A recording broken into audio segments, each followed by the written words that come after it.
Okushaza mu former tense ya y'empaka za Uganda Premier League kwahambwa president wa FUF Engineer Moses Magogo wayiruka ngo kushaza mu kwijaho bwanyuma yafa kugeraho urukiko rwaho nawo n'abarwebembere empaka za Liga habwa Uganda Premier League Secretariat n'abebembezi 11 ba club za Harmengo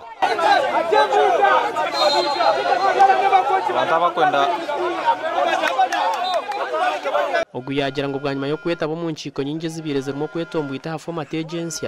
bashara mu kuratira cyabinji barkwenda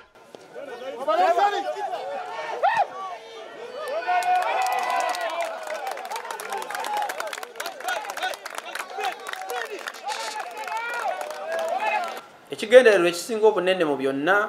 kya kutwala mupira gwaffe mu maaso. Format yeno bwe twali tugireeta ekigendererwa kyali kya kwongera abawagizi mu kisaawe, kyali kya kuvuganya, kyali kya kwogera ku ba sponsors kufunamu omupira gubenga guganyulwa. Ng'executive tukkiriza tuwulirize abantu abalina endowooza endala ffenna tubeere nga tutambulira wamu. Format agency biretandikire season eje ya league aho imizanisha tebire yazandwe